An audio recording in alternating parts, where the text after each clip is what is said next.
Hello बच्चों, कैसे हो आप सारे लोग। तो हम लोगों ने लास्ट क्लास में यूनिट्स एंड मेजरमेंट कंप्लीट किया था, ठीक है। आई होप कि आप लोगों ने उसके क्वेश्चंस लगा लिए होंगे, क्वेश्चन प्रैक्टिस कर लिए होंगे। जो भी डाउट्स हैं वो आप हमें शेयर कर सकते हैं। उसके बाद आज हम लोग शुरू करने वाले हैं चैप्टर नंबर 2, जो है हमारा मोशन इन स्ट्रेट लाइन। इसके 2 लेक्चर्स आएंगे मोशन इन स्ट्रेट लाइन के लिए। अब मैं इसमें बता देती हूँ कि हमें कैसे कैसे अप्रोच करना है और हम लोग इसमें कैसे कैसे कंटिन्यू करने वाले हैं। तो सबसे पहले जो हम बात करेंगे मोशन इन स्ट्रेट लाइन के, तो सबसे पहले हम लोग जो इसमें जानेंगे कि फ्रेम ऑफ रेफरेंस क्या है हमारे पास।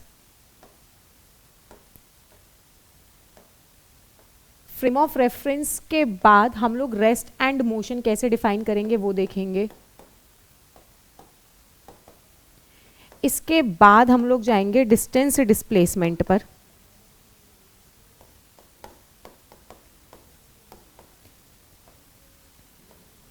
डिस्टेंस डिस्प्लेसमेंट के बाद जाएंगे हम स्पीड वेलोसिटी।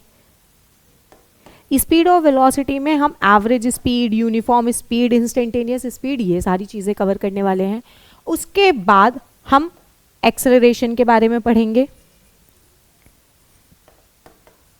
एक्सेलरेशन के बाद हम लोग करेंगे इसमें equation of motion. Equation of motion 2 तरीके से डराइव होगा, ग्राफ की वजह मदद से और कैलकुलस की मदद से। कैलकुलस में डिफरेंशिएशन इंटीग्रेशन रहेगा, जो हम इसी टॉपिक के बाद कंप्लीट करेंगे अपना। इसके बाद इक्वेशन ऑफ मोशन के बाद हम कुछ ग्राफ्स पढ़ेंगे अपने। डिस्टेंस के, पोजीशन के विद टाइम पढ़ेंगे, वेलोसिटी विद टाइम पढ़ेंगे और एक्सेलरेशन विद टाइम पढ़ेंगे। और ग्राफ्स के बाद हम लोग करेंगे मोशन अंडर ग्रेविटी।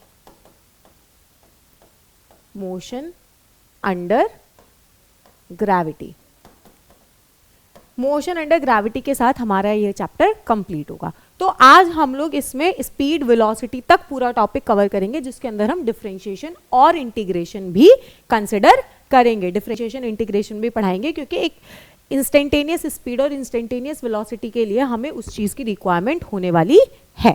तो चलो बढ़ते हैं आगे हम लोग अपने सबसे पहले इंट्रोडक्शन की तरफ। हमने मैकेनिक्स को 2 पार्ट्स में डिवाइड किया। सबसे पहला स्टैटिक और उसके बाद मोशन। स्टैटिक का मतलब होता है कि आपका जो ऑब्जेक्ट है वो रुका हुआ है। मोशन का मतलब होता है कि वो चल रहा है। अब जब हम मोशन के अंदर गए तो उसमें भी हमने उसको 2 पार्ट्स में डिवाइड किया। 2 पार्ट्स कौन कौन से? काइनेमैटिक्स और डायनामिक्स। काइनेमैटिक्स में आता है कि ठीक है अपना मोशन हो रहा है, लेकिन ना अपने को यह है कि ठीक है कर लिया, हो गया काम।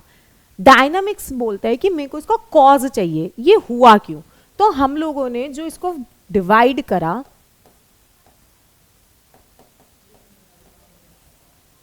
दो पार्ट्स में, 2 कौन कौन से पार्ट्स में हमने इसको डिवाइड किया है? स्टैटिक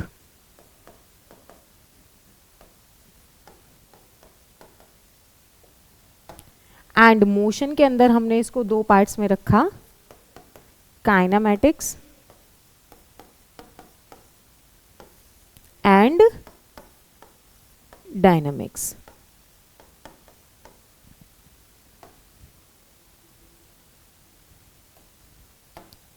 काइनेमैटिक्स में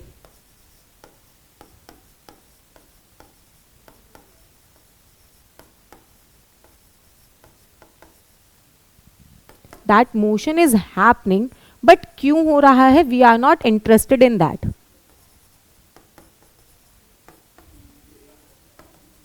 विदाउट नोइंग इट्स कॉज। कैसे? कि अभी मेरी स्पीड इतनी है, बाद में इतनी हो जाएगी, अभी मेरा एक्सेलरेशन इतना है, मैंने इतना डिस्टेंस कवर करा है, इतने टाइम में कवर करा है, मुझे सिर्फ इससे मतलब है। क्यों कर रहे हैं हम लोग, ये सारी चीजें नहीं है। बट इन डायनामिक्स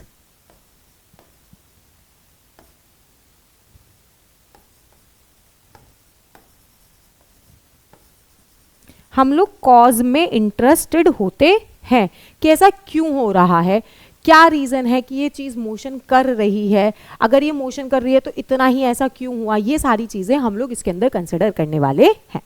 तो ये हमारा सिर्फ बेसिक इंट्रो था इस चीज का। अब हम बढ़ते हैं आगे।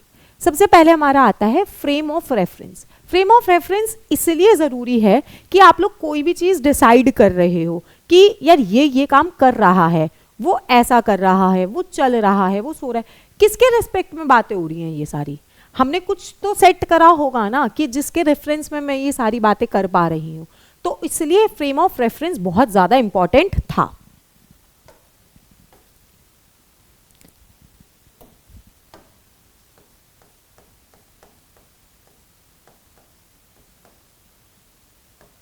It is the set of coordinate axes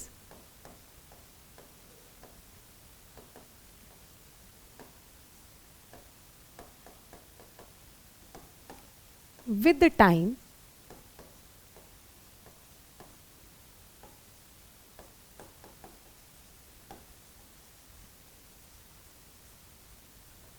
with the reference to which we define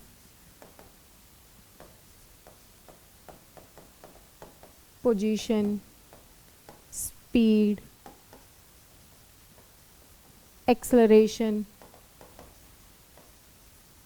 of any body। ये वो फ्रेम्स थे, ये वो कोऑर्डिनेट एक्सिस थे जो हमने सेट करवाए कि इनके रेफरेंस में हम लोग पोजीशंस, स्पीड, एक्सेलरेशन ये डिफाइन करेंगे। अगर फ्रेम ऑफ रेफरेंस क्वेश्चन में ना मेंशन हो तो हम लोग बाय डिफॉल्ट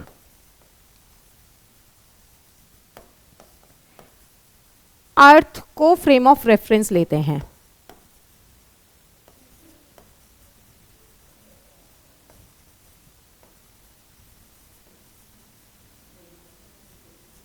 अगर हमें ना दिया हो कि क्या लेना है तो हम अर्थ को as a frame of reference consider करते हैं।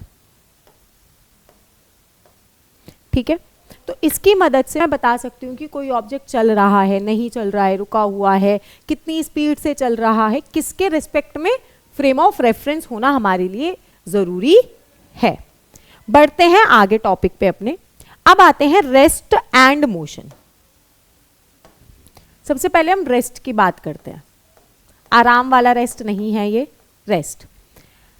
अगर कोई भी ऑब्जेक्ट फ्रेम ऑफ रेफरेंस या ऑब्जर्वर के हिसाब से अपनी पोजीशन नहीं बदल रहा विद द टाइम, तो आप उसको क्या बोलोगे कि वो रेस्ट पर है।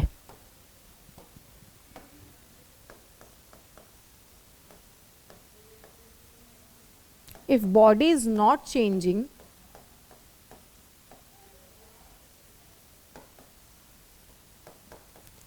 its position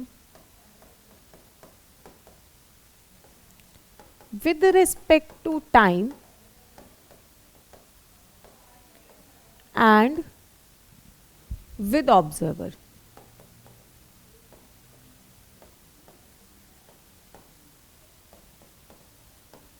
then it is said to be at rest।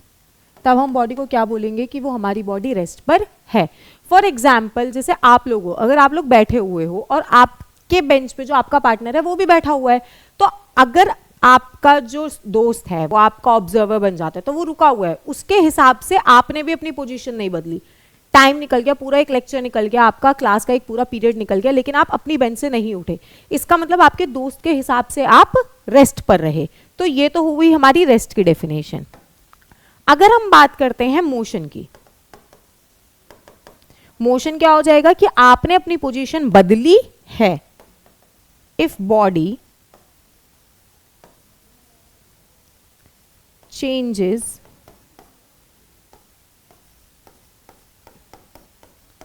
Position with respect to time and with respect to observer,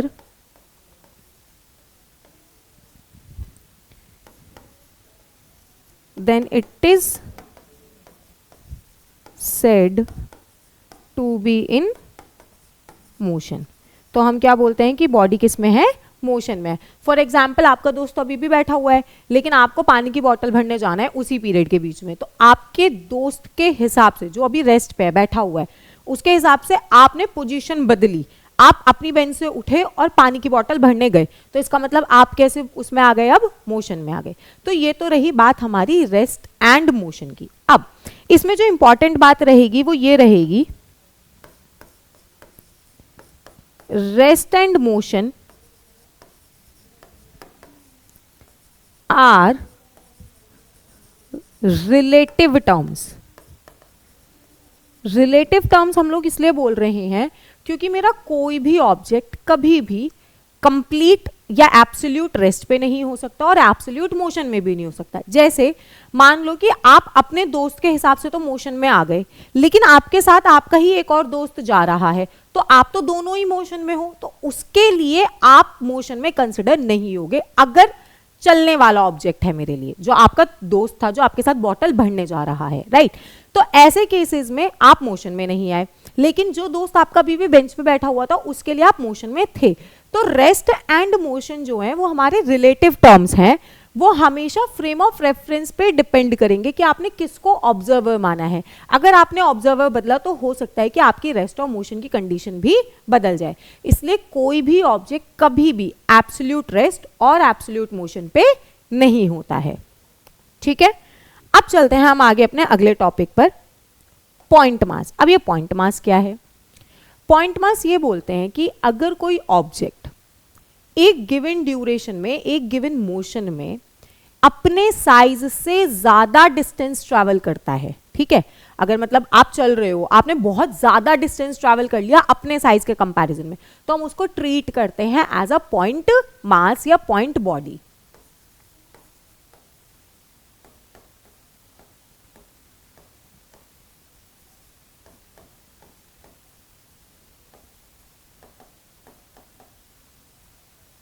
covers distance more than its size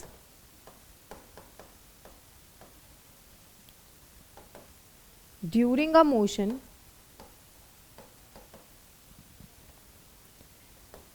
in given time,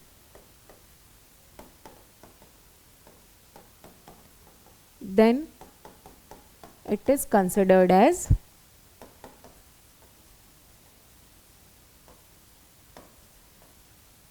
point mass या point body भी आपको लिखा हुआ मिलेगा। तो इसका मतलब क्या हुआ? जैसे मान लो कि आप गाड़ी लेके निकले, ठीक है। अब गाड़ी से आप साउथ इंडिया से लेके पूरा नॉर्थ इंडिया सिर्फ गाड़ी से ट्रैवल करके आ रहे हो, तो गाड़ी के साइज के कंपैरिजन में तो मैंने बहुत ज्यादा डिस्टेंस ट्रैवल कर लिया, तो मैं गाड़ी को एक पॉइंट मास की तरह ट्रीट कर सकती हूँ। तो ये तो हुई हमारी पॉइंट मास की डेफिनेशन। अब हमने बेसिक सारी डेफिनेशंस कवर कर ली, जिसमें फ्रेम ऑफ रेफरेंस आया, उसके बाद हमने रेस्ट एंड मोशन करा, rest and motion relative terms हैं ये देखा, फिर हमने पॉइंट मास के बारे में पढ़ा। अब हम चलते हैं इसमें आगे। आगे क्या है हमारे पास? वेक्टर एंड स्केलर, ठीक है। तो एक बार वेक्टर एंड स्केलर के बारे में हम थोड़ा सा ब्रीफ देख लेते हैं। मेन इसको हम पढ़ेंगे motion in plane, that is motion in 2D के अंदर। अगर हम बात करते हैं स्केलर की, स्केलर वो क्वांटिटीज होती हैं जिनके पास सिर्फ और सिर्फ मैग्नीट्यूड होता है, that is number only. They have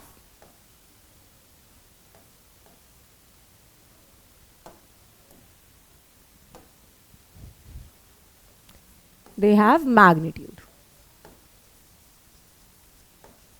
इनके पास कोई डायरेक्शन नहीं होती, नो डायरेक्शन। तो अगर कोई डायरेक्शन नहीं है, इसका मतलब ये मेरे को नॉर्थ साउथ ईस्ट वेस्ट ये सारी कोई भी इंफॉर्मेशन नहीं देंगी, ये तो बात सीधी सी है। एग्जाम्पल्स क्या क्या हो सकते हैं मेरे पास? इसके मास हो सकता है, ठीक है, मास हो गया, आप टेम्परेचर ले लो, डिस्टेंस हो गया, स्पीड ले सकते हैं, ठीक। ये सारी हमारी कैसी क्वांटिटीज हैं? Scalar quantities. अब स्केलर क्वांटिटीज के पास सिर्फ मैग्नीट्यूड है, तो they can be added,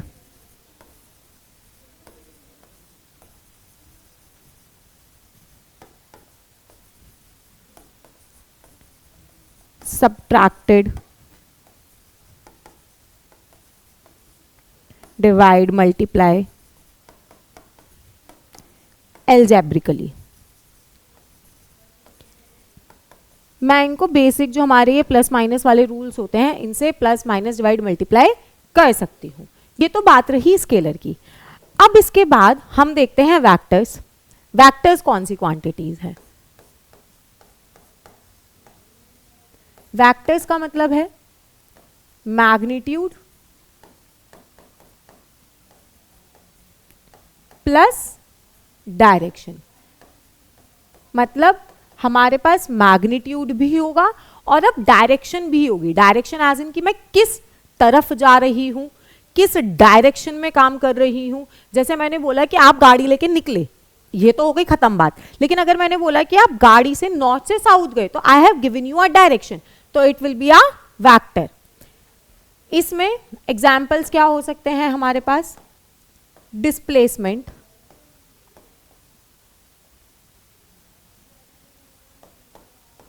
velocity,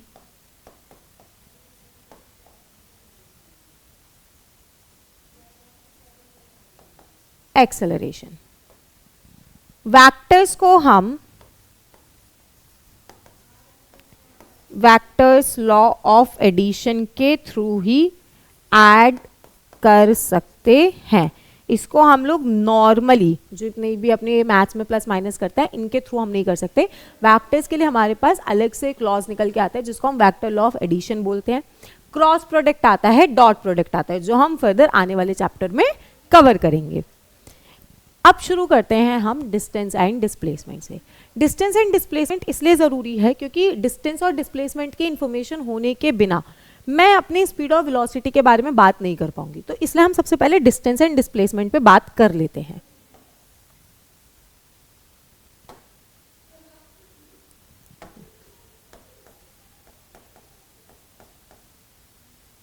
distance,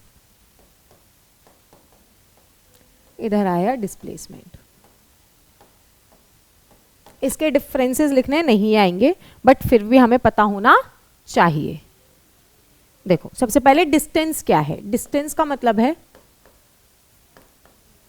total path, या टोटल लेंथ लिखा हुआ आएगा, टोटल पाथ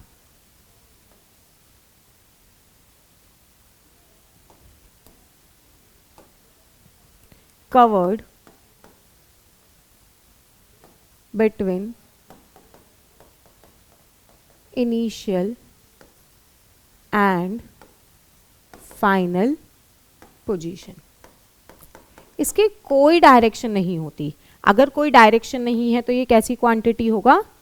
स्केलर क्वांटिटी। इसके बाद हम बात करते हैं एसआई यूनिट। एसआई यूनिट होगी इसकी मीटर। और अगर मुझे इसका डायमेंशनल फॉर्मूला लिखना हो, m0 L1 T0। ठीक। डिस्टेंस, अगर आप एक पॉइंट से उठ के दूसरे पॉइंट तक गए हो, इसका मतलब आपका डिस्टेंस हमेशा बढ़ ही रहा होगा। अब डिस्टेंस जीरो हो सकता है या पॉजिटिव हो सकता है, कभी भी नेगेटिव नहीं हो सकता। जीरो कैसे? कि आप हिले ही नहीं अपनी पोजीशन से, तो उस केस में डिस्टेंस जीरो हो जाएगा। ठीक। Can be zero, positive always. अगर जीरो नहीं है तो हमेशा क्या रहने वाला है? ये पॉजिटिव वैल्यू ही रहने वाली है, हमेशा इंक्रीज ही होने वाला है, कभी भी डिस्टेंस डिक्रीज नहीं होगा आपका। अब हम इधर बात कर लेते हैं डिस्प्लेसमेंट पे। शॉर्टेस्ट पाथ या shortest length between final and initial position.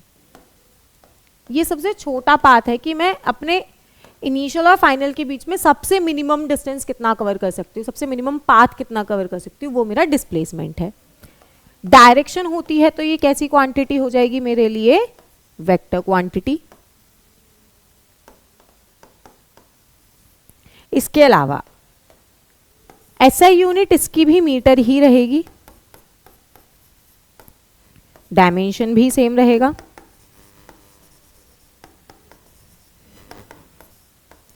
m0 L1 T0। ठीक। अब अगर हम बात करते हैं तो can be zero, positive and negative. Displacement आपका जीरो भी हो सकता है, पॉजिटिव भी हो सकता है और नेगेटिव भी हो सकता है। अब इस बात को समझने के लिए हम कुछ एग्जाम्पल्स देखते हैं, ठीक है। मान लीजिए सबसे बेसिक एग्जाम्पल से शुरू करते हैं हम लोग। ये ए पॉइंट है, आपने अपनी जर्नी ए पॉइंट से शुरू करी और आप चलते चलते बी तक आए, ठीक है। ए को हम लोग अपना ओरिजिन ले लेते हैं, तो ये हमारे 0,0 वाले कोऑर्डिनेट्स हैं। 1D कर रहे हैं तो सिर्फ एक ही मैं एक्स एक्सिस की ही वैल्यू दे देती हूँ फिलहाल आपको। अगर आपने बी तक चला तो आप 5 मीटर चल के गए, इसके बाद आप यहाँ से सी तक गए और आपने यहाँ 3 मीटर और चला। आफ्टर दैट आपने यहाँ से यू टर्न लिया और आप इस पॉइंट बी तक वापस आए, तो आपने 3 मीटर और चला, ठीक है। ये हमारी पूरी जर्नी हुई। अब क्वेश्चन ये है, उसने सबसे पहले अपने से ये पूछा है कि आप डिस्टेंस बताओ। कौन से केसेस में? ए से बी के लिए, ए से सी के लिए, और ए से जब आप वापस इसी पॉइंट तक आ गए, तो मैं इसको रेफरेंस के लिए नाम डी दे देती हूँ। ए से जब आप वापस डी तक आए तो उस केस में कितना डिस्टेंस चला आपने।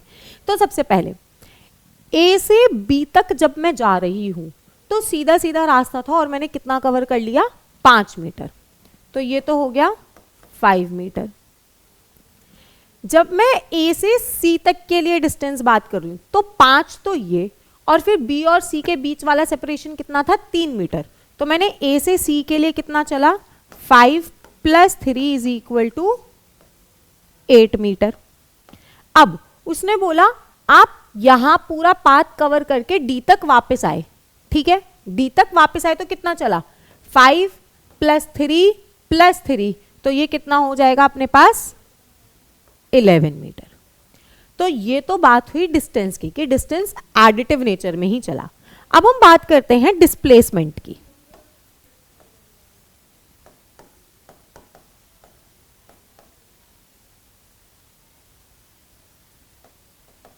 वही ए से बी के लिए बताना है, बी से सी के लिए बताना है, और जब आप ए से डी आ रहे हो तो बताना है, ठीक है। अब देखो, जब मैं ए से बी की बात कर रही हूं तो बी मेरा फाइनल पॉइंट है, तो फाइनल माइनस इनिशियल करूंगी तो मेरे पास अभी कितना आ रहा है? 5 मीटर। जब मैं ए से सी के लिए बात कर रही हूं तो ए से सी तक का टोटल कितना हुआ? 8 मीटर। तो सी फाइनल पॉइंट है और ए इनिशियल पॉइंट है, तो भी हमारे पास कितना आया? 8 मीटर। लेकिन डिस्प्लेसमेंट अब ए से डी के लिए बात करते हैं, तो ए से डी में क्या हुआ? ए इनिशियल है और डी मेरे पास फाइनल है, तो डी वाला फाइनल है ना, तो अगर हम डी - ए कर रहे हैं तो सेपरेशन कितना बच रहा है अपने पास? 5 मीटर। तो इस तरीके से हम डिस्प्लेसमेंट निकालते हैं। डिस्प्लेसमेंट इज फाइनल और इनिशियल के बीच में जो आप शॉर्टेस्ट पाथ रख सकते हो। इसको एक और क्वेश्चन से समझ लेते हैं हम लोग। मान लीजिए ए, बी और सी अपने पास ये है, ये आपने चला है 12 मीटर और ये आपने चला 5 मीटर। क्वेश्चन उसने दिया कि आप ए से सी तक का बताओ, डिस्टेंस और डिस्प्लेसमेंट, दोनों वही कहानी, डिस्टेंस बताना है और डिस्प्लेसमेंट बताना है। अब देखो डिस्टेंस क्या हो जाएगा मेरे पास? ए से बी तक जो चला वो प्लस जो मैं बी से सी तक चल के गई वो, तो कितना हुआ? 12 + 5 दैट इज 17 मीटर। यहां तक तो बात हुई मेरी डिस्टेंस की। अब बात करते हैं डिस्प्लेसमेंट की। डिस्प्लेसमेंट क्या था? Shortest distance between initial and final position. तो मुझे ए से सी तक जाना था, तो ए से सी तक मैं इस रास्ते से गई होंगी, शॉर्टेस्ट तो यही है दोनों के बीच का, करेक्ट। अब मुझे ये दिख रहा है कि ये जो शॉर्टेस्ट है ये हाइपोटेनियस पे बन रहा है, तो हाइपोटेनियस निकालना पड़ेगा मुझे फाइनल और इनिशियल के लिए। तो कितना हो जाएगा ये? √12 का स्क्वायर प्लस 5 का स्क्वायर, तो कितना बनेगा? 144 + 25 दैट इज 169, और 169 हमारा किसका होता है? 13 का। तो इसका डिस्प्लेसमेंट कितना आता, 13 मीटर, और डायरेक्शन क्या थी, ए से सी के लिए। ठीक है, यहां तक बात। एक क्वेश्चन और देख लेते हैं इसी के लिए हम लोग। अपने पास एक सर्कल है, ठीक है, इस सर्कल पे मैंने 4 पॉइंट्स दिए आपको, ए बी सी डी, और ये है अपने पास ओरिजिन, इसकी रेडियस आर। कैसे निकालेंगे इसके सारे, डिस्टेंस और डिस्प्लेसमेंट निकालना है, पाथ लिख देते हैं। इधर अपने को निकालना है इसका डिस्टेंस, इधर अपने को निकालना है इसका डिस्प्लेसमेंट। देखो कैसे, सबसे पहले आप जब ए से बी जा रहे हो तब निकालना है डिस्टेंस डिस्प्लेसमेंट दोनों, फिर ए से सी तक के लिए, उसके बाद ए से डी तक के लिए, और वापस जब आप राउंड ट्रिप करके आ गए वापस ए से ए पे, तो हमें ये 4 केसेस फाइंड आउट करने थे। तो सबसे पहले हम देखते हैं कि ए से बी में अगर मुझे डिस्टेंस लेना है तो डिस्टेंस क्या होगा, ये जो पाथ मैंने ट्रैवल करा है, ठीक, तो ये सर्कमफेरेंस है, और सर्कमफेरेंस का कितना पोर्शन कवर कर रहा है आपसे, 1/4। तो मेरे पास डिस्टेंस ए बी के केस में कितना आता, सर्कमफेरेंस इंटू 1/4। तो आपने कितना कवर करा इसका, पाई आर बाय 2। कैपिटल आर ले लेते हैं, रेडियस पाई आर बाय 2। अब बात करते हैं जब हम ए से सी की तरफ आए, तो ए से सी पूरा ऐसे और ट्रैवल करा आपने, तो जब आप ए से सी आ रहे हो तो आप ऑलमोस्ट सेमी सर्कल कवर कर चुके। तो सेमी सर्कल के लिए क्या हुआ मेरे पास, 2 पाई आर बाय 2, कितना आ जाएगा, पाई आर।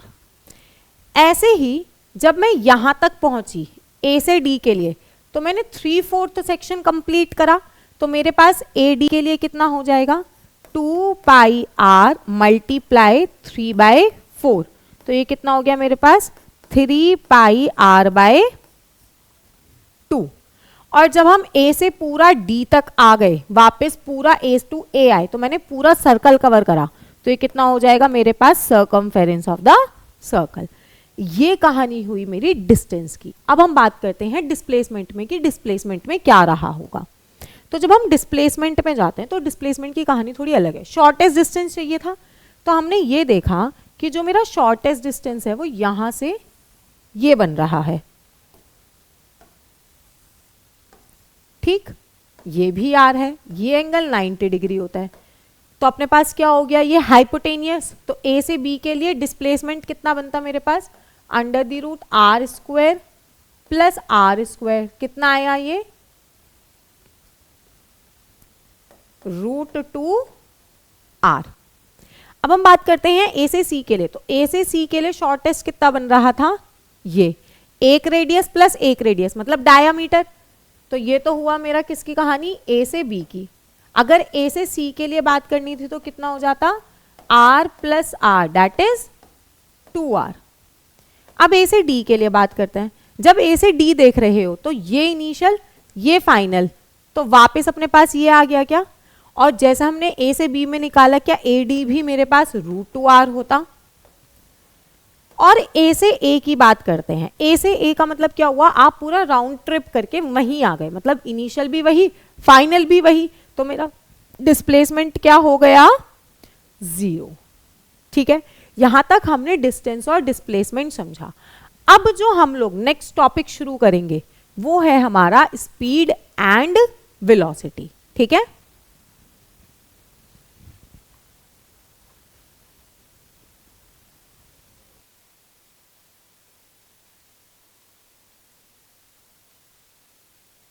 तो स्पीड एंड वेलोसिटी में हम लोग बात कर रहे थे स्पीड एंड वेलोसिटी की। तो देखो स्पीड एंड वेलोसिटी में होगा क्या, सबसे पहले हम लोग स्पीड एंड वेलोसिटी समझ लेते हैं। स्पीड और इधर आया अपने पास वेलोसिटी। ठीक है, तो हम स्पीड की बात करते हैं। स्पीड क्या है, स्पीड इज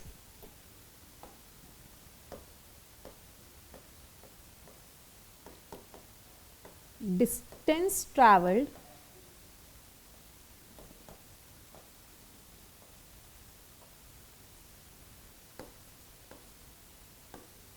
पर यूनिट टाइम। तो फॉर्मूला क्या लिखेंगे? अब जब भी कोई भी डेफिनेशन आएगी, ठीक, डेफिनेशन लिखेंगे, फॉर्मूला लिखेंगे और उसकी एसआई यूनिट लिखेंगे। ये 3 डेफिनेशन में कंपलसरी हमें लिखने हैं, ठीक है, अगर हैं तो स्पीड क्या हुआ हमारे पास? अब जैसे हमने डिस्टेंस का देखा था, डिस्टेंस में कोई फॉर्मूला नहीं है एज इट इज, तो उसको हम स्किप कर सकते थे, लेकिन स्पीड का फॉर्मूला है तो लिखना है हमें। वो स्पीड क्या हुआ अपने पास?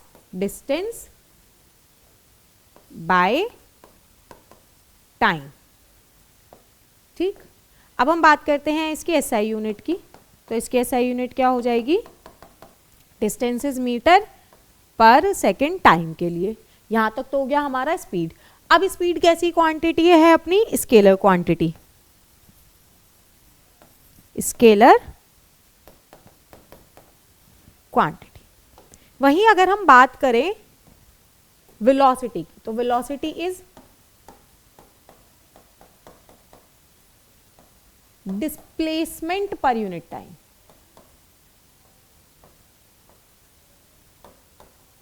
Displacement per unit time.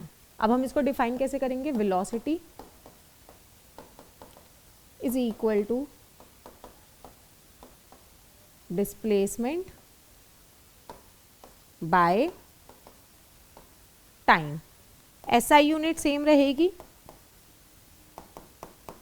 Metre second inverse, लेकिन हमारे पास ये कैसी क्वांटिटी है?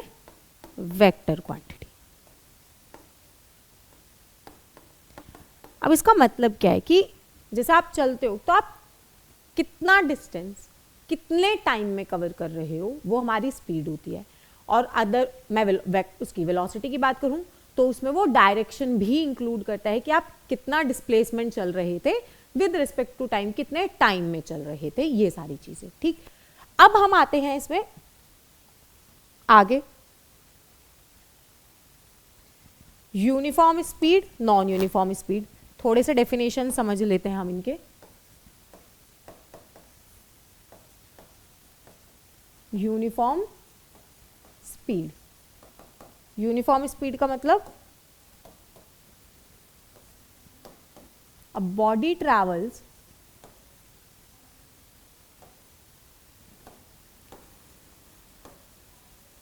equal distance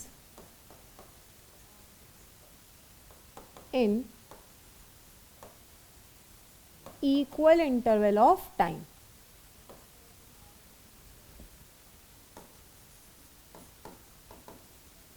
मतलब जो मेरा डिस्टेंस का रेशियो है और जो मेरा टाइम का रेशियो है वो हर बार सेम रह रहा है। जैसे मैंने पहला 3 मीटर चला 1 सेकंड में, ठीक है, तो मैं अगला 3 मीटर भी 1 सेकंड में ही चल रही हूं।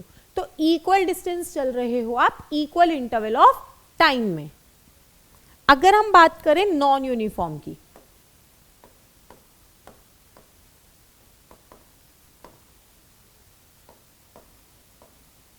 नॉन यूनिफॉर्म स्पीड क्या हो जाएगी? A body travels unequal interval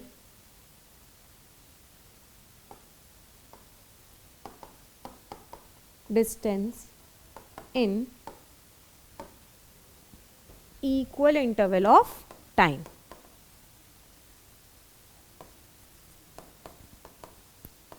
जैसे पहला डिस्टेंस मैंने 3 मीटर का 1 सेकंड में कवर करा, लेकिन अब मैं अगले 1 सेकंड में 2 मीटर चल रही हूँ, फिर उसके अगले 1 सेकंड में मैं मान लेती हूँ 5 मीटर चल रही हूँ। तो मेरा जो डिस्टेंस का इंटरवल है वो सेम नहीं है, लेकिन टाइम में अभी भी 1 सेकंड ही देख रही थी। यहाँ पे क्या हुआ, आपने टाइम भी सेम रखा है और तो हमारा डिस्टेंस भी क्या था, सेम था। ऐसे में इसको हमने बोला यूनिफॉर्म स्पीड, और जब अनइक्वल डिस्टेंस आ रहा था तो उसको हमने बोला नॉन यूनिफॉर्म स्पीड। अब इसके बाद हम बात करते हैं आपकी एवरेज वेलोसिटी और एवरेज स्पीड।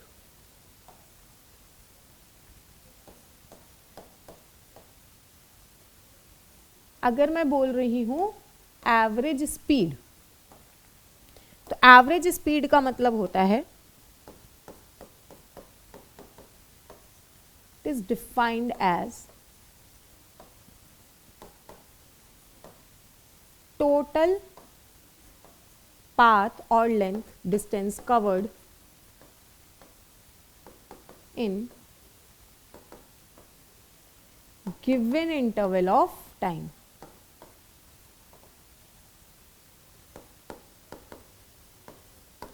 कि आप पूरा एक ड्यूरेशन, मतलब मैं ये नहीं देख रही अब आपकी आपने कहीं रुका है कि नहीं रुका, अब हम ये देख रहे हैं कि मैंने अगर आपको 1 घंटा दिया है तो आप उस 1 घंटे में कितना डिस्टेंस ट्रैवल करते हो, उसको हम लोग बोलते हैं average speed.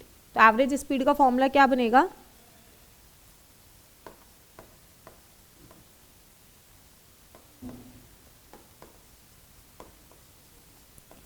Total distance travelled bye total time.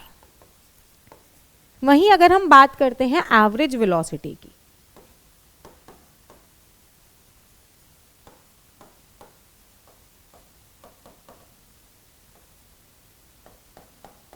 it is defined as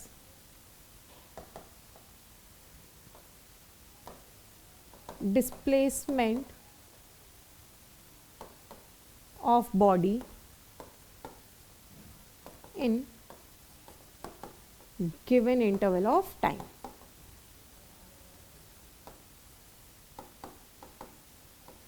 ठीक है, इसका फॉर्मूला क्या होगा, average velocity is equal to displacement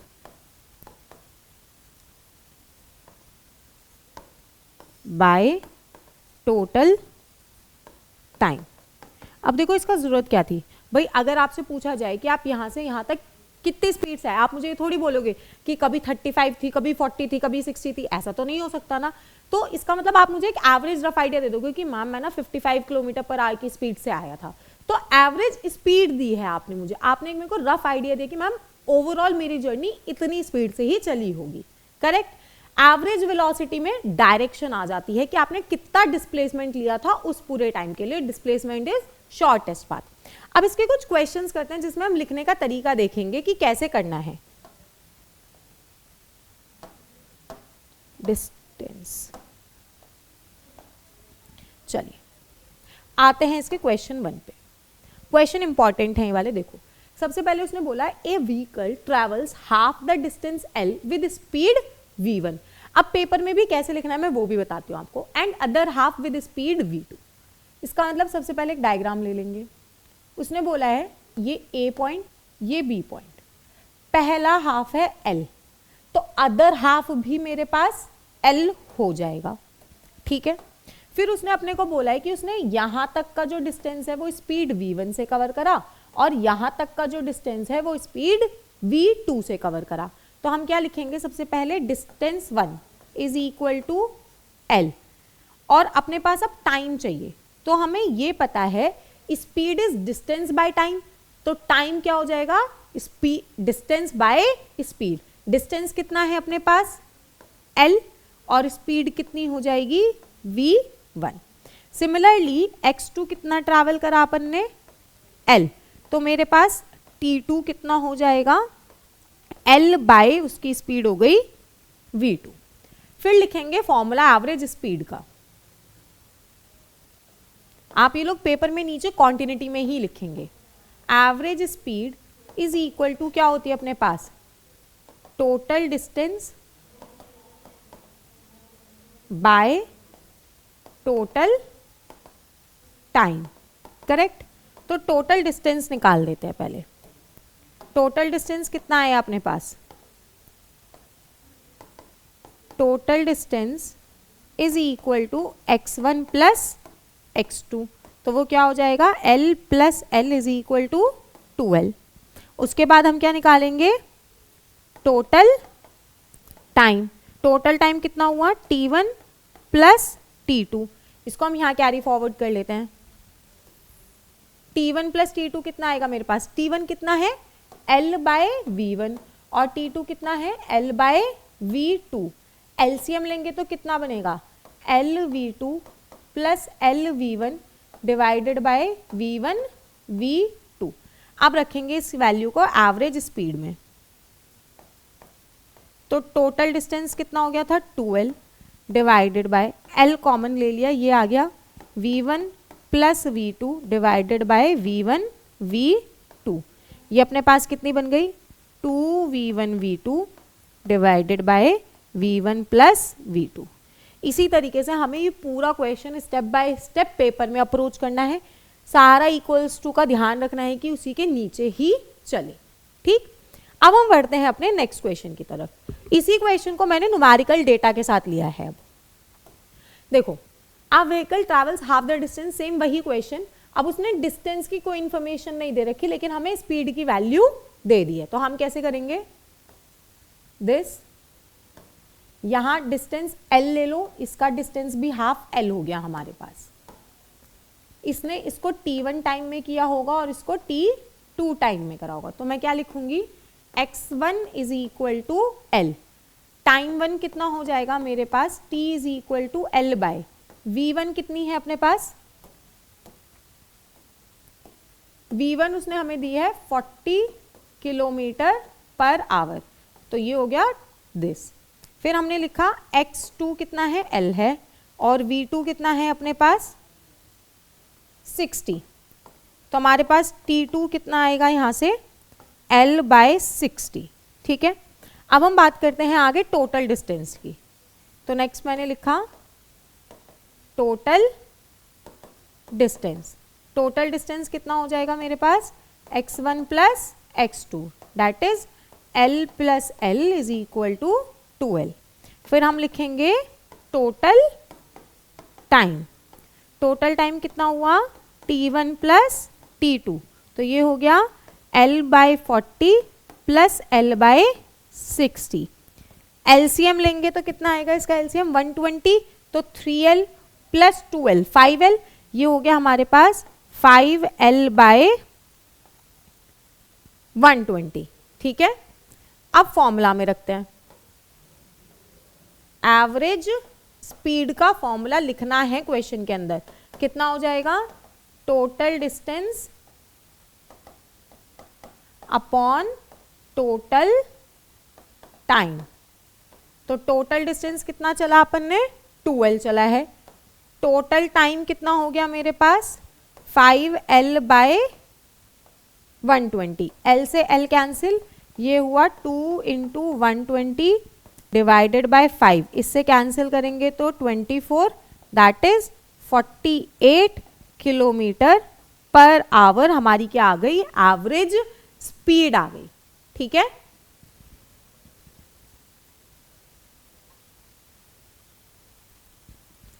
अब इसके बाद चलते हैं हम अपने एक और क्वेश्चन की तरफ। इसमें उसने अपने को 3 वेलोसिटीज दे रखी हैं। देखो उसने क्या बोला है क्वेश्चन में, a car completes it's journey in a straight line in 3 equal parts.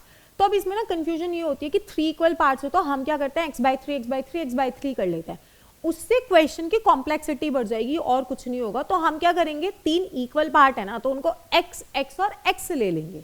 इस तरीके से अप्रोच करना है। अब पहली स्पीड है v1, दूसरी स्पीड v2, तीसरी स्पीड v3। इसने अपने से पूछा है एवरेज स्पीड। तो देखो कैसे निकालेंगे। सबसे पहले हमने ये करा 3 इक्वल पार्ट है तो a b ऐसे ले लेते हैं और इसको हम लोग बोल देते हैं पोजीशन 1 और पोजीशन 2। 3 इक्वल पार्ट मतलब x x और x। तो ये मेरे पास क्या हो गया, यहाँ पे टाइम t1 लिया होगा, इसमें टाइम t2 लिया होगा और इसमें टाइम t3 लिया होगा। तो हमने सबसे पहले निकाला x1 is equal to x। तो मेरे पास t1 की वैल्यू कितनी आएगी x बाय v1। फिर हमने लिखा x2 इज इक्वल टू वो भी x है और t2 की वैल्यू कितनी हो जाएगी x बाय v2।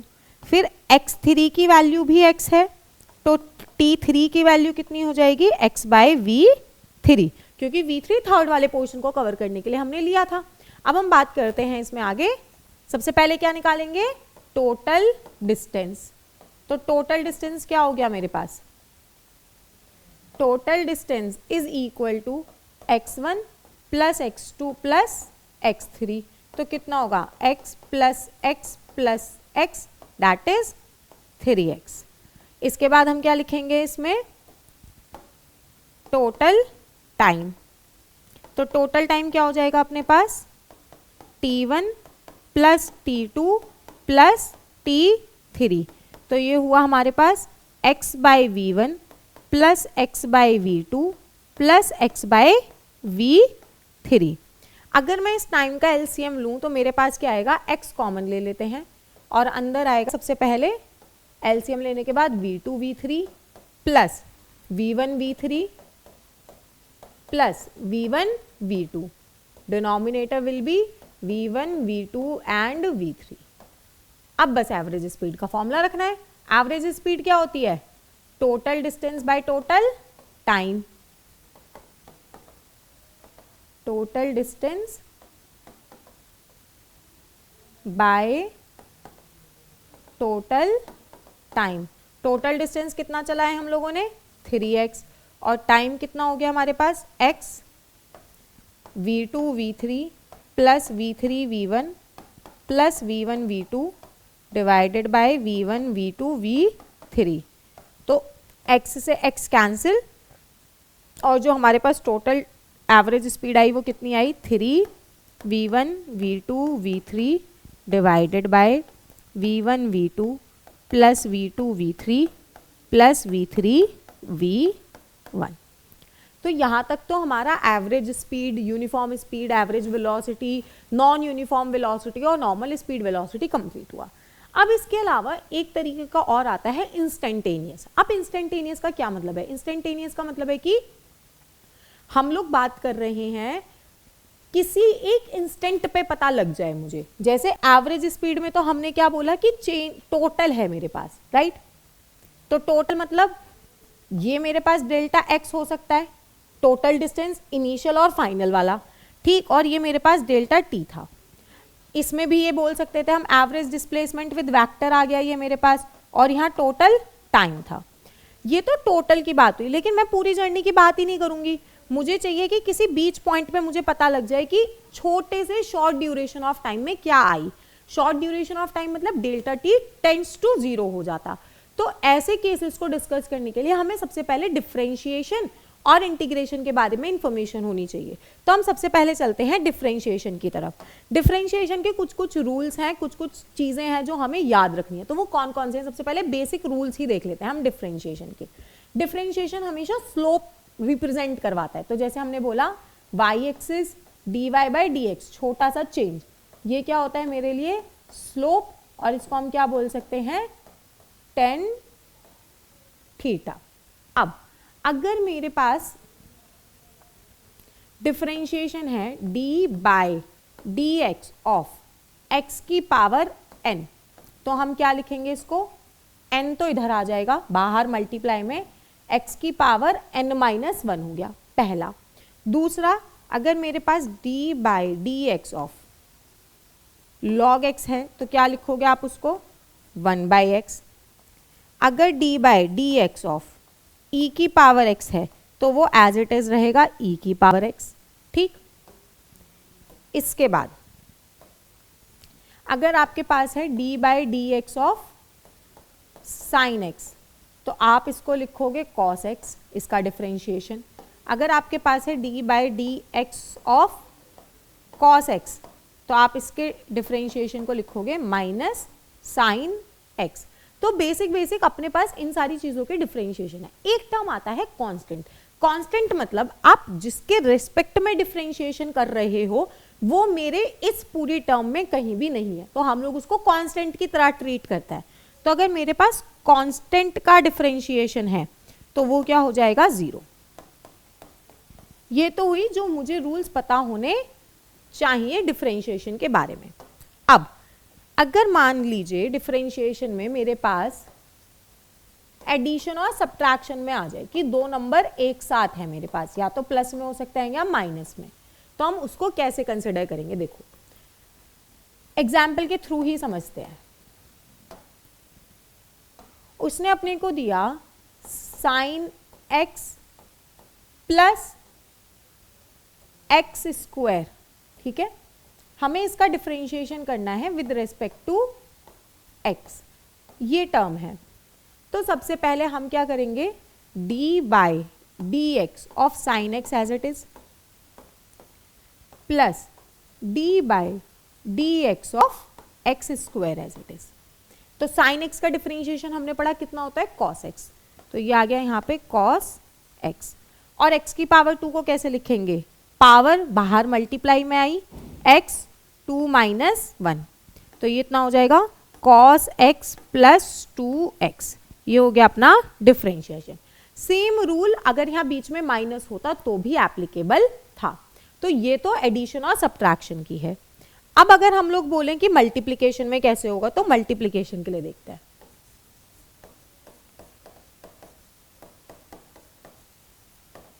मल्टीप्लिकेशन में देखो कैसे होता है,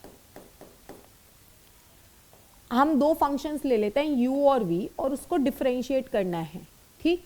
तो क्या होगा, सबसे पहले v को एज इट इज रखेंगे और u को डिफरेंशिएट करेंगे। तो v को एज इट इज रखा, हमने लिखा du बाय dx, फिर लगाया प्लस का साइन और अब u को एज इट इज रखेंगे और v का डिफरेंशिएशन करेंगे, ठीक है यहां तक बात। अब इसका एक एग्जाम्पल लेते हैं हम लोग। मान लीजिए अपने पास नंबर है एक्स स्क्वायर और e की पावर x, इसका डिफरेंशिएशन करना है। तो एक्स स्क्वायर तो मेरे लिए u की तरह ट्रीट होगा और e की पावर x v की तरह ट्रीट होगा। तो हमने लिखा e की power x as it is d by d x of x square. फिर हमने लिखा यहाँ पे, अब u एज इट इज लिखना है तो हमने एक्स स्क्वायर को एज इट इज लिख दिया और d बाई डी एक्स लिखा किसको, e की पावर x। डिफरेंशिएशन करते हैं, e की पावर x, ये कितना हो जाएगा 2x 2 minus 1 plus x square, और e की पावर x थोड़ा ढीठ कैटेगरी का है, तो वो ना तो डिफरेंशिएशन में आपको परेशान करेगा ना वो आपको इंटीग्रेशन में परेशान करेगा, ठीक। वो एज इट इज रह गया e की पावर x। तो ये कितना बन गया मेरे पास 2x e की power x plus x square e की पावर x। अब आप चाहो तो इसमें से कॉमन लेके भी निकाल सकते हो, बट इस तरीके से हम अगर कोई भी मल्टीप्लिकेशन में आ रहा है तो डिफरेंशिएशन करेंगे। अब चलते हैं आगे, डिवीजन में कैसे काम करना है हमें। इसमें बहुत परेशान करता है ये आपको डिफरेंशिएशन, क्योंकि पूरी फिजिक्स में लगता है, ऐसा भी नहीं है कि कहीं भी नहीं लगेगा। अब आता है हमारा डिवीजन रूल।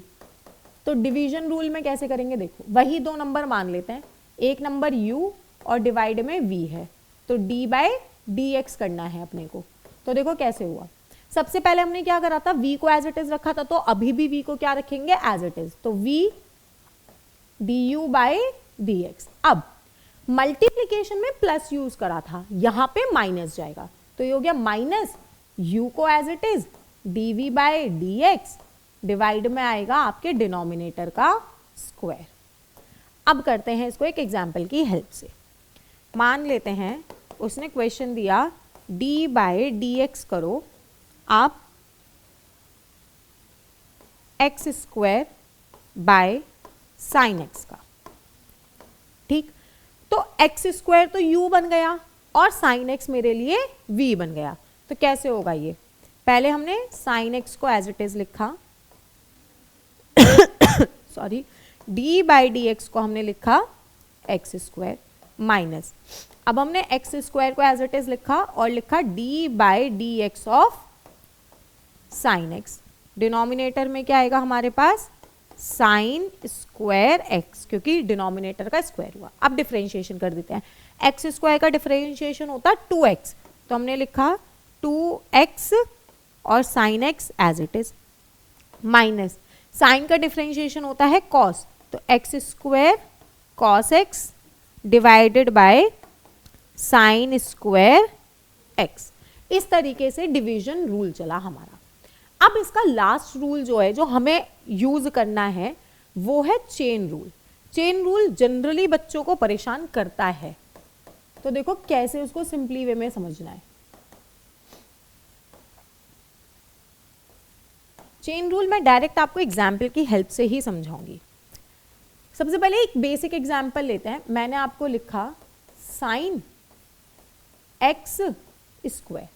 अभी तक साइन एक्स का डिफरेंशिएशन तो मैंने पढ़ा था, साइन एक्स का तो मैंने बताया ही नहीं है रूल क्या है भाई। अगर आप देखोगे तो मैंने आपको साइन एक्स का डिफरेंशिएशन तो लिखवाया है कि कॉस एक्स होता है, लेकिन मैंने आपको साइन एक्स स्क्वायर का कोई डिफरेंशिएशन नहीं लिखवाया।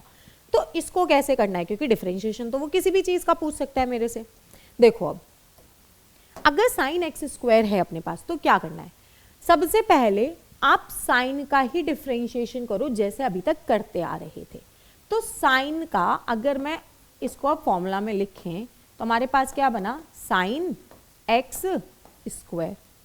तो सबसे पहले हमने करा साइन का डिफरेंशिएशन, तो साइन का डिफरेंशिएशन क्या था हमारे पास, कॉस था, करेक्ट। तो ये हो गया कॉस, और अंदर का फंक्शन भी हमने बिल्कुल एज इट इज रखा। अब जो भी ये फंक्शन होता है हमारे पास, हम इसका भी डिफरेंशिएशन करेंगे। तो ये हो जाएगा D by d x of x square, और एक्स स्क्वायर का डिफरेंशिएशन कितना होता है 2x, तो ये होगा 2x कॉस एक्स स्क्वायर। इसका एक और एग्जाम्पल लेते हैं, जैसे दूसरा एग्जाम्पल चलो e की पावर x ही लेते हैं। e की पावर 2x है अपने पास, ठीक। तो हमें ये तो पता है कि e की पावर x का सेम रहता है, तो इसको तो सेम रख दिया मैंने e की पावर 2x। लेकिन अब किसका डिफरेंशिएशन होगा, इस 2x का। तो d by d x of 2x कितना हो गया ये हमारे पास 2e की पावर 2x। चलो एक एग्जाम्पल और ले लेते हैं हम लोग, थर्ड, लॉग 3x क्यूब ले लेते हैं। चलो अब कैसे करेंगे, पहले लॉग का करा तो लॉग का कितना होता है 1 बाय 3x क्यूब, क्योंकि this will be my function, multiply अब इस पूरे का डिफरेंशिएशन, तो d by d x of 3x cube. x cube का डिफरेंशिएशन कितना बनता मेरे पास 3x, 3 minus 1 that is 3x square. तो ये कितना हो जाएगा 1 बाई 3x क्यूब मल्टीप्लाई 3 और x स्क्वायर, ये हो गया। एक 3 से एक 3 कैंसिल, x की पावर 3 से ये कैंसिल, तो नीचे क्या बचेगा अपने पास 3 बाई एक्स। ये हो गया इसका डिफरेंशिएशन। यहां तक तो हुई डिफरेंशिएशन की कहानी खत्म। अब आता है इंटीग्रेशन पे, ठीक है। चलो अब इंटीग्रेशन पे समझते हैं। हमने अभी तक ना कुछ कुछ समेशंस वाले क्वेश्चंस देखे हैं, करे भी हैं अपनी जूनियर क्लासेस में। तो इंटीग्रेशन समेशन है, समेशन तो हम डिस्क्रीट वैल्यूज के लिए करते हैं कि उसने मेरे को डायरेक्ट लिख के दे दिया 2 है 4 है 5 है 6 है, इन सबको ऐड कर दो। लेकिन जो इंटीग्रेशन होता है वो हमारे पास कॉन्टिन्यूअस वैल्यूज के समेशन के लिए होता है ना। अब देखो कैसे, इसका सिंबल क्या है, पहले इसका सिंबल ये थोड़ा कर्सिव सा है, ठीक। दिस इंटीग्रेशन मेरे पास दो तरीके के आएंगे, डेफिनेट और इनडेफिनेट।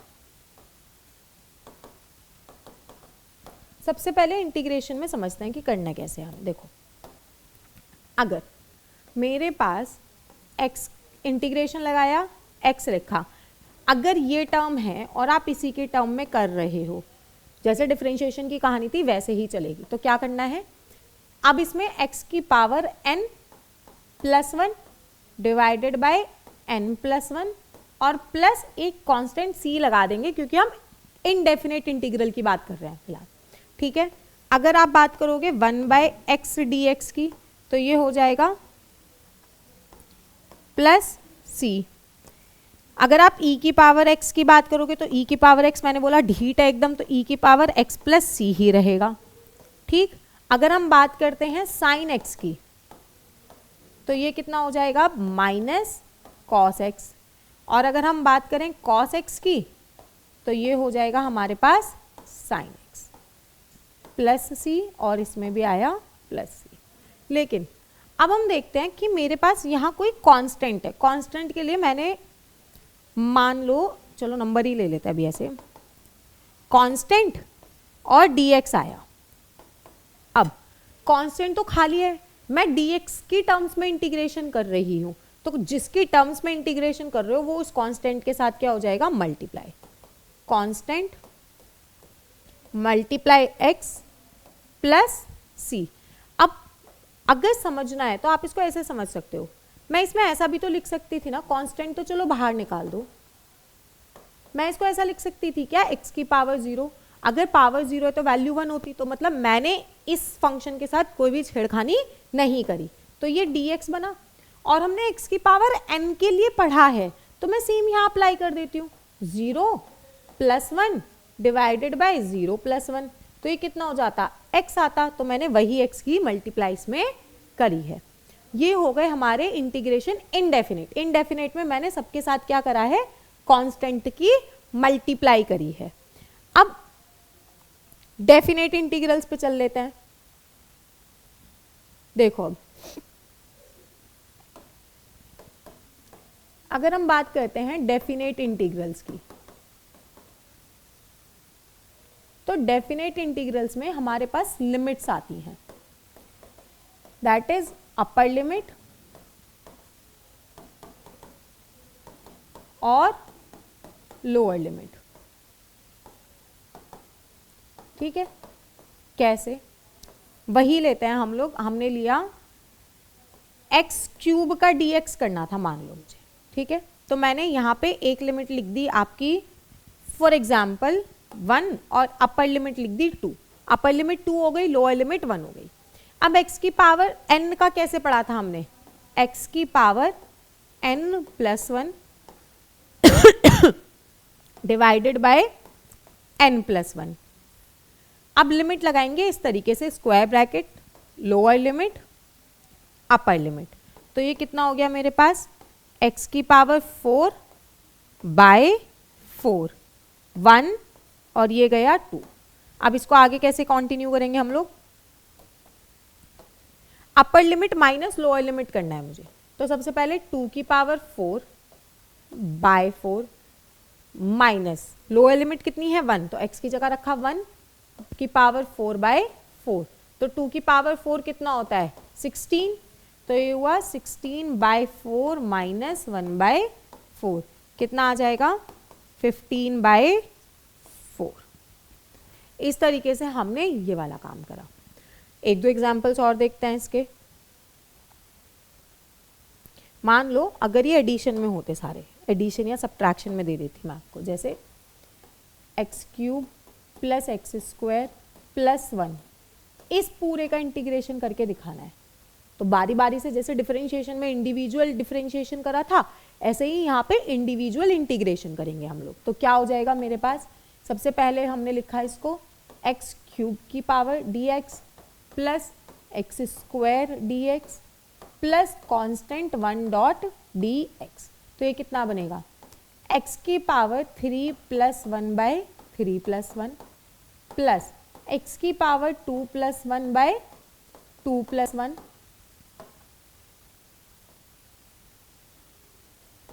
2 + 1 बाय 2 + 1 प्लस यहाँ पे कितना हो जाएगा, ये कांस्टेंट है तो सीधा x, और ये इनडेफिनेट है, मैंने कोई लिमिट नहीं दी, तो क्या हो जाता इसके साथ c। अब ये क्या बनेगा, x की पावर 4 बाय 4 प्लस x की power 3 by 3 plus x plus c। ठीक है, एक और क्वेश्चन देख लेते हैं अब। मान लो मैंने आपको दिया है e की पावर x प्लस, इजी सा देते हैं, एक बार देखते हैं नॉर्मल। देखो पहले e की पावर x दिया, साथ में मैंने ऐसे x³ लिख दिया, ठीक है, इसका इंटीग्रेशन करना है, तो ये कितना हो जाएगा, लिमिट लगा देते हैं इसमें 2 3, तो e की पावर x का इंटीग्रेशन लिमिट 2 से 3 प्लस x³ का इंटीग्रेशन लिमिट 2 से 3, कितना हो जाएगा, e की पावर x तो एज इट इज रहनी है, कितना हो गया लिमिट 2 से 3 प्लस x की पावर 4 बाय 4 लिमिट गई 2 से 3 तक, कितना हो जाएगा e की पावर 3 माइनस e की पावर 2, ये तो यहीं खत्म हो गया बात हमारी, प्लस इसमें रखते हैं, ये कितना होगा 3 की पावर 4 बाय 4 माइनस 2 की पावर 4 बाय 4। अगर हम 3 की पावर 4 की बात करें तो वो 81 होती है वैल्यू हमारी, तो यहाँ पे क्या आएगा 81 और 2 की पावर 4 कितना हुआ 16 बाय 4, और ये हमारा e की power 3 minus e² as it is चला। ठीक है, तो 81 माइनस 16 कितना हो जाएगा हमारे पास,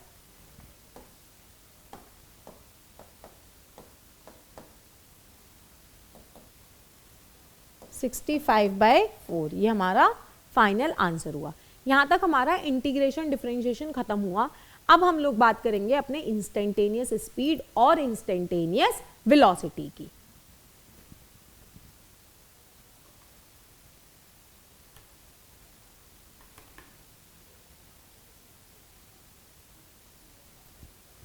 देखो, अब इंस्टेंटेनियस स्पीड और इंस्टेंटेनियस वेलोसिटी और एक क्वेश्चन। सबसे पहले इंस्टेंटेनियस स्पीड के लिए बात कर लेते हैं हम लोग।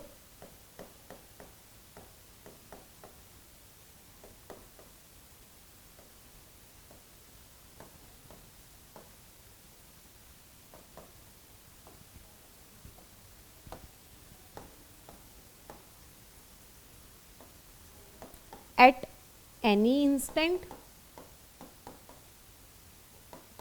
ऑफ टाइम, या फिर आप बोल सकते हो for a very short period of time.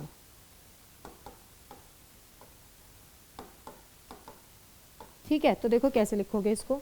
v instantaneous, speed instantaneous कितना बना, dx/dt। इसकी कंडीशन बहुत छोटे से इंस्टेंट के लिए बात कर रहे हैं तो डेल्टा t टेंड्स टू 0 हो गया।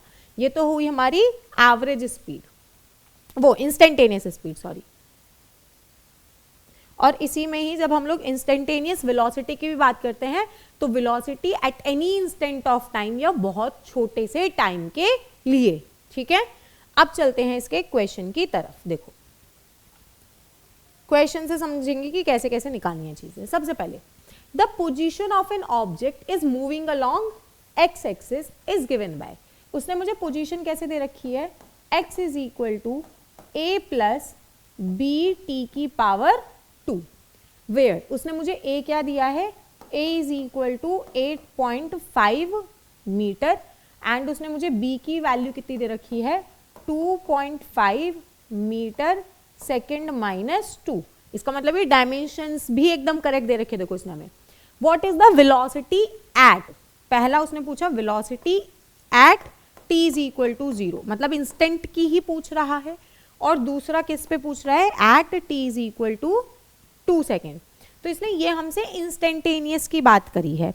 तो इंस्टेंटेनियस के लिए हम क्या करते, v is equal to dx/dt हमने अभी पढ़ा, तो dx/dt है तो क्या लिखेंगे इसको, d/dt a plus b t का स्क्वायर। डिफरेंशिएशन करा, a के साथ टाइम की कोई भी टर्म नहीं है क्योंकि मैं डिफरेंशिएशन टाइम के टर्म्स में करूँ, तो a क्या बन गया अपने लिए, कांस्टेंट, और कांस्टेंट का डिफरेंशिएशन 0 प्लस इसका डिफरेंशिएशन कितना होता, 2bt। ये तो हो गई मेरी स्पीड, तो मेरे पास स्पीड कितनी आई है, 2bt। अब इसमें हम लोग पहले t0 पे बात करते हैं, तो v एट t0 कितना हुआ, 2b इंटू 0, कितना आ गया ये हमारा 2b, सॉरी 0 मीटर पर सेकेंड। अब उसने बोला था v at t is equal to 2, तो वैल्यू रखते तो 2 इंटू, और b की वैल्यू कितनी अपने पास, 2.5 इंटू 2, तो ये कितना हो जाएगा हमारे पास 10 मीटर सेकेंड इनवर्स। ये तो हमने निकाल ली इंस्टेंटेनियस पूरी की पूरी। अब उसने अपने से ये भी तो बोला है कि एवरेज वेलोसिटी बता दो। एवरेज वेलोसिटी कैसे थी हमारे पास, जितना उसने डिस्प्लेसमेंट लिया डिवाइडेड बाय टोटल टाइम करना था। तो अब उसने किस किस पॉइंट के लिए पोजीशंस दे रखी है मुझे, T2 और T4 पे। ठीक, तो देखो इसको हम कैसे अप्रोच करेंगे क्वेश्चन को।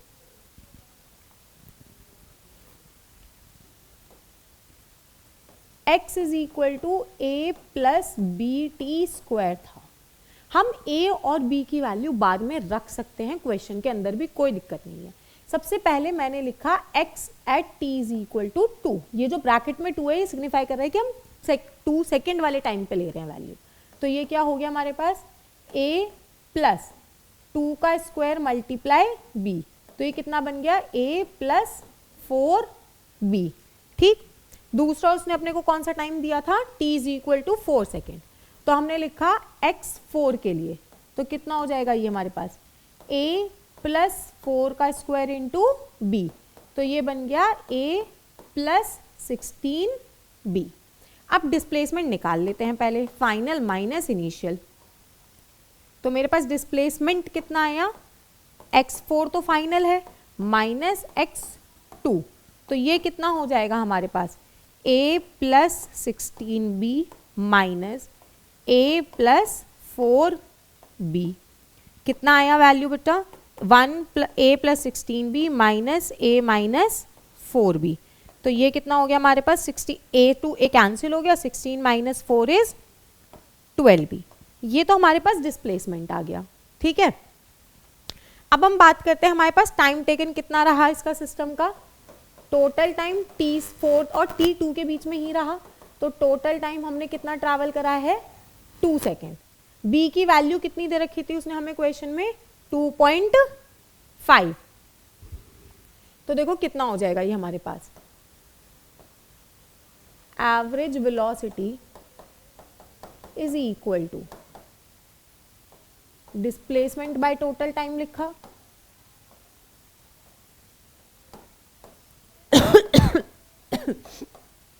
सॉरी, कितना हो जाएगा ये हमारे लिए, 12 इंटू 2.5, टाइम कितना है 2, डिवाइड करा 630, 15 metre second inverse will be my average velocity. तो आज के हमारे टॉपिक्स में हमने क्या क्या सीखा है, frame of reference, frame of reference के बाद किसी बॉडी को पॉइंट मास कैसे कंसिडर करवाना है, रेस्ट और मोशन के बारे में जाना, फिर हमने देखा कि डिस्टेंस किसको कहते हैं, डिस्प्लेसमेंट किसे कहते हैं। उसके बाद हमने जाना कि स्पीड और वेलोसिटी क्या है, स्पीड और वेलोसिटी के अंदर average speed, instantaneous speed, average velocity और इंस्टेंटेनियस वेलोसिटी। इंस्टेंटेनियस के लिए हमने डिफरेंशिएशन इंटीग्रेशन सीखा। नेक्स्ट क्लास में हम लोग जो टॉपिक्स कवर करने वाले हैं वो है acceleration, graph, motion and gravity. ये 3 टॉपिक हम लोग अपनी नेक्स्ट क्लास में कंसिडर करेंगे, ठीक है। तब तक के लिए इसके क्वेश्चंस प्रैक्टिस कीजिएगा, कोई भी डाउट हो तो आप कमेंट सेक्शन में बता सकते हैं। मिलते हैं नेक्स्ट क्लास में, बाय बाय। Class over.